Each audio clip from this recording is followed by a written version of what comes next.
Cabinet welcomed the State SA quarterly survey for fourth quarter of 2022.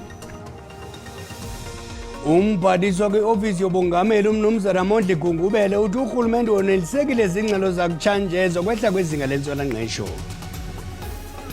Is one thing that we're going to intensify when we come here to say those that are hiding the guns will have to give us those guns, because if they don't give us, we'll nonetheless come and fetch them.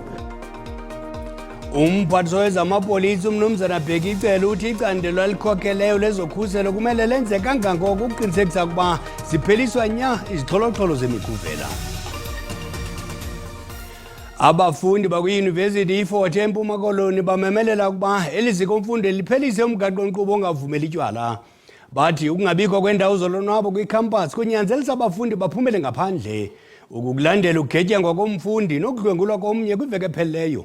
Ngoku siqhagamshelana ngqo nentatheli yethu Abongile Yantshisi ekweli ziko elandela eli nqaku. Abongile, siyakwamkela. Yinto nenza ukuba abafundi bacinge ukuba ukuvumela utywala kwikhampasi kuzabenza bakhuseleke? Ewe injalo nto kaSineke, abafundi bayibeka lo hlobo ibeka ngalo besithi ubana ukuba kungabakho izinto ezininzi apha mfundisi ubana njengeendawo zothengisela, njengeendawo zentselo yo-minibus, into enobanqanda ubana bangaphumi apha ekhampasini nalapho bebeka ubomi babo ebungciphekweni. Kodwa ke basifumane komnye webhunga labafundi uNande. Siyabulela kakhulu ngexesha lakho. Njeba niqulithe le memorandum of understanding namhlanje, nintoni injongo yenu? Okay, manibulele kakhulu kuni ngeli thuba, because le exposure izawusincedisa kakhulu ekweluseni imfuno zethu, ne? With this memorandum, we are hoping that ayizuba pile on top of ezinye kudala sizisubmita phayana, because this has been an ongoing problem, gender-based violence ne-femicide apha e-Alice campus. Yabona? So we are hoping that to get a commitment from South African Police Service that they will give us a patrol unit for Payana Bridging, and that they will give us statistics and look into, put under review cases abazifumene from upper eFort, how many of them are cold cases and how many are resolved. If zininzi azikabi namkhondo, then what are they going to do in making sure that these students are eFort get justice that they deserve?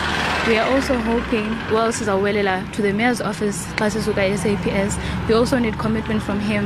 La Blocho, the incident, we know that it happened at night. Those street lights are not functioning and it has been an ongoing problem. So we need a commitment from him that services are going to be delivered, the lights are going to work, and then we have an ongoing problem, load shedding. Make sure that there is backup for those lights so that they are servants even when there is load shedding, so that we do feel safe, a clear community that we live in. Uyazivela apho kunande Mr. Sneke esithi ubana noko le memorandum of understanding of demands abanayo into abayisaphayana phambili kumasipala walapha ekuhlaleni Raymond Mhlaba local municipality baphume baye nakwisikhululo samapolisa apha eAlice. Kodwa ke masive nakwabanye abafundi baba ukhuseleko nje bakonzeke esisiganeko likuphatha njani?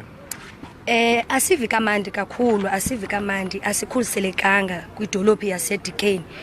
Siyacela, siyadimanda kurhulumente walapha eDikeni obangabana at least street lights, i-patrollers makupatrol kula bridge, singabafundi sizofunda apha eDikeni, but xa siphuma siya emall asikwazi, asikhuselekanga ngamaphara aseDikeni. Urhulumente makazame oko anako udala sikhala eDikeni. Ewe siyazazi ba singoba lapha, but ekugqibeleni size ngemfundo kule dolophu, but at least local government makasebenzisane nesikolo elukhuselekweni kwethu, asikhuselekanga tu. Enkosi, wena ungaphefumla uthini? Mna bhuti, my take on this matter is that we as the students of Alice campus, we are really sad, and we don't even condone such incident in our campus. So like the municipality should really take a step on this matter. Thank you. Enkosi kakhulu. Uzivele kubafundi balapha kwano college into kaSineke besithi ubana noko ukhuseleko lwabo lusesichengeni ingakumbi emva kwesisiganeko senzeke ngempela veki. Nasiyaqonda ukubana noko njeba silindiwe phayana ngabasemagunyeni kumasipala nabakwesikhululo samapolisa apha basizithatha izindambo sizibuyisele kuni estudio. Sithothubeko jola leyo intatheli yethu abongile yantyisi sasaza ngqo ikwanocollege eFort Hare edikini. Umphathi wezamapolisa mnumzana Bheki Cele uthi icandelo elikhokheleyo lezokhuselo kumele lenze kangangoko ukuqinisekisa ukuba zipheliswa nya izixholo-xholo zemikhuvela. Umphathiswa betyelele eWestbury eRhawutini kulandela imilwo yamaqela emigewu kule ngingqi. Kubikwe iziganeko ezintandathu zemilo yamaqela onqevu eWestbury okususela kulwesihlanu weveki epheleyo, kwaye ezo ziganeko zisube imiphefumlo yabantu ababini konzakala abali-11. Umphathiswa uCele uthe belicandelo lezokhuselo abazulala buhlayo uqinisekisa ukuba isishwa nengcambu lemilo yamaqela emigewu. We know that in February, guns, illegal firearms, but for the financial year in this area alone, we have collected 42 illegal firearms, and is one thing that we're going to intensify when we come here to say those that are hiding the guns will have to give us those guns, because if they don't give us, we'll nonetheless come and fetch them. Is one thing that we need to work hard on finding those illegal firearms. Umnumzana Cele uthe nangona besukumela phezulu ukubhula umlilo kwindawo uqhambuke kuzo ulwaphulomthetho emva kokuthomalala kwalo ngxaki, ezinye izixhobo njengamapolisa zifudusela kwenye indawo engumngeni ngelo xesha. Umphathiswa kwi-ofisi yobongameli umnumzana Mondli Gungubele uthi urhulumente wonelisekile zingxelo zakutshanje zearhente yenkcukacha manani i-States SA zezinga lentswela-ngqesho nezibonise ukuba kwikota yesine yonyaka ophele izinga lentswela-ngqesho lehle lisuka ku-30.9 laya ku-30.7%. Umphathiswa ukuthethe oku ngethuba kwinkomfa kunye noonondaba ePitoli ngale ntsasa enika ingxelo ngeziphumo zentlanganiso yeKhabhinethi. Umnumzana Mondli Gungubele uthi ukwehla kwezinga lentswela-ngqesho kubonisa ukuba eli loMzantsi Afrika lisekhondweni lokwehlisa intswela-ngqesho kweli lizwe, kwaye uvakalise ukuba ukuze kuqinisekiswe ukuba yehla nangakumbi intswela-ngqesho kufuneka ubambiswano phakathi koluntu, urhulumente nabezoshishino kudalwe imisebenzi nakwicandelo labucala. Cabinet welcomed the State SA quarterly labour survey for fourth quarter of 2022, which showed a slight but significant decrease in the rate of unemployment in the country, the official rate decreasing by 0.2% from 32.9 currently now to 32.7%. Positive as it is, we still are confronted with challenges on the labour situation as far as young people are concerned.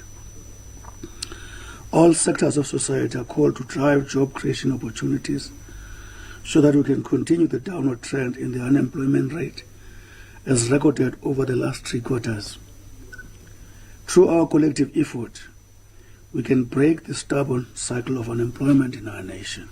Okagungubele ukwaphawule ukuba ikhabhinethi yakhathala ngolwamvilo oludalwa ngucimicimi wombane kushishino nakuluntu ngokubanzi. Lo mphathiswa uthi imali enikwe i-Eskom iza kunceda le nkampani inkingisha umbane kweli ukulungisa iziseko zayo, nto leyo iza kuba likhuba lekusombululeni ingxaki yezamandla kweli. From the State of National Address and the budget allocation strengthen the capability of the state to fast-track interventions outlined in the Energy Action Plan. The recently published National State of the Disaster Regulations by the Minister of Cooperative Governance and Traditional Affairs allows governments to respond more effectively and with the necessary pace to deal with the severe electricity supply constraints. The debt relief of 254 billion, subject to strict condition, will relieve extreme pressure on Eskom and enable it to undertake necessary investment and maintenance. Intlanganiso yeKhabhinethi kwashukuxena ngezityholo zorhwaphilizo ezibekwe ngobengumlawulo intloko yakwa-Eskom umnumzana Andre Dirate kwaye ithi okaDirate ngedize iinkcukacha ezithe vetshe malunga norhwaphilizo atyhola ngokuba luqhubeka kwa-Eskom kwaye ithetha ngazwinye nomongameli weli kwelithi uDirate makaye emapoliseni ngolwazi analo. Ikhabhinethi kwamkela ukushiya kobengusekela mongameli welu umnumzana David Mabuza njengelungu lepalamente imqhwabele izandla ngomsebenzi omhle wenzileyo kule minyaka mihlanu igqithileyo engusekela mongameli weli. Usekela mongameli we-ANC umnumzana uMashatile uthi abafuni kufedana njengoko kulindelwe usomaqhuzu omtsha kwinkampani i-Eskom. Ukwanti kuzawubakho uhlengahlengiso lweKhabhinethi kwezinsuku ezimbalwa zizayo. Umnumzana uMashatile kwabambe ngazo zozibini kusekela mongameli weli ophumayo umnumzana David Mabuza ngegalelo lakhe kweli njengosekela mongameli welizwe kunye noweqela elilawulayo. Usekela mongameli we-ANC umemelele kwibhodi yakwa-Eskom iqeshe usomaqhuzu oza kuba nesakhono sokuphelisa ucimicimi wombane. I-ANC ne-SABC zixolile noko indlela lenkampani eqhuba nelawula ngayo unkinkisho lombane.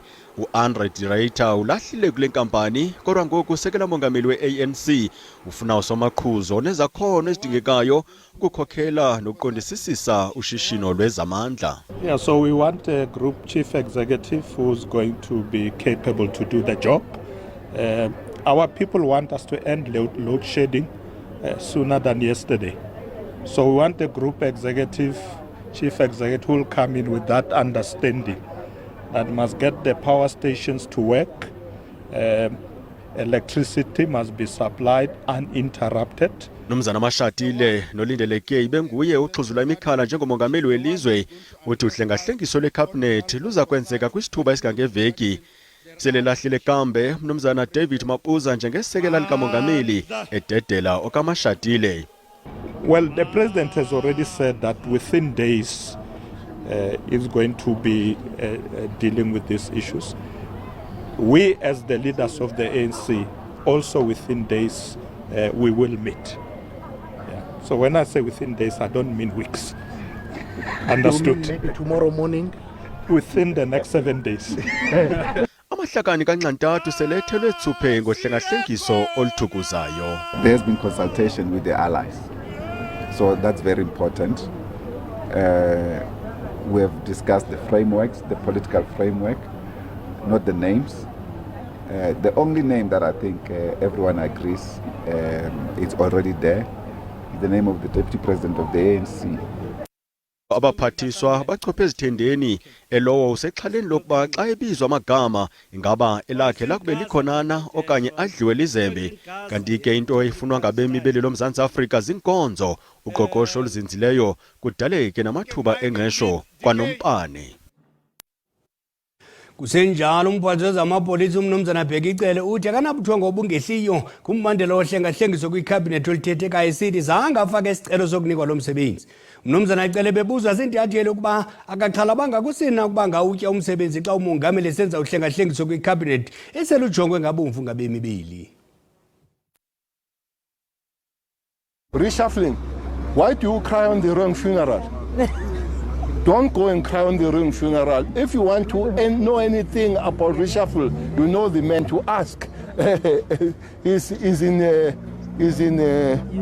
Mashtambandlov or is in Union Building as we speak. What are you worried? No. Why should I be worried?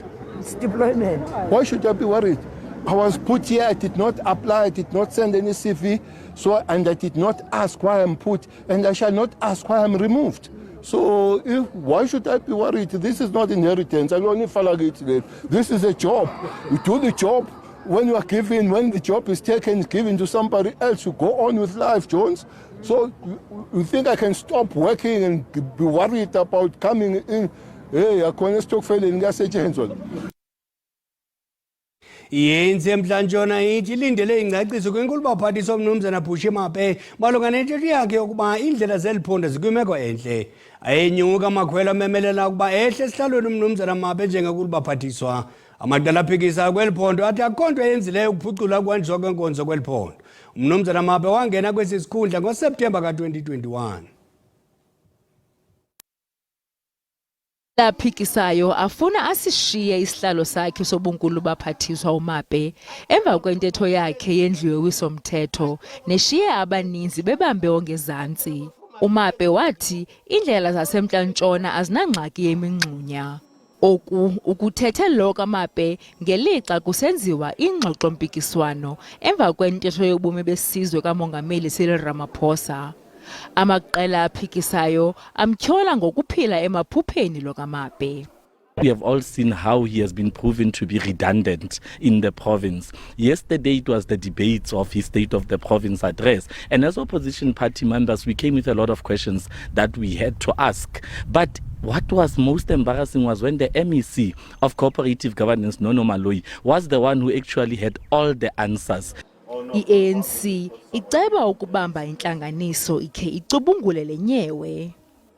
We are going to give him an opportunity to speak to us, to speak to the people of the Northwest, to say why was he put in that particular statement, rectify it, tell our people the honest truth in terms of the state of the roads of the Northwest. Because, look, even if I can try to lie to you now, it's not going to assist. Kodwa amalungu embumba kanxantathu alumkisile ngokwehlisa inkulu baphathiswa okwangoku. We will also be cautious as the SACP to call for a premier's head just a year before elections. Premier of the Northwest have signed a performance agreement with the president. Now, he would only be removed through proper assessment. Umbutho we-EFF uza kuthi thaca isiphakamiso sokungamthembi uMaape kule veki zayo. Ngoku masithi tsixatha kumagqabantshintshi zezaqaqamba kwihlabathi. Indlu yowiso-mthetho yaseVietnam yonyule ngokusesikweni uVan Thuong kwisikhundla sokuba ngumongameli weli lizwe emva kwenguqu kwiinkokheli eziphambili. Dưới cờ đỏ sao vàng thiêng liêng của Tổ quốc. Uthi mna mongameli weVietnam yamakomanisi ezimelegeqe ndiyafunga ukuthembeka kwilizwe loba omkhulu kubantu nakumgaqo-siseko nokumilisela imigaqo-nkqubo yeqela isizwe kunye nabantu. Umongameli Thuong lelona lungu lakhe lalincinane kwisigqeba esithabatha izigqibo kwiqela lakhe kwaye woyanyaniswa nososiba jikelele uNguyen Phuong Trong ozenzele igama eVietnam.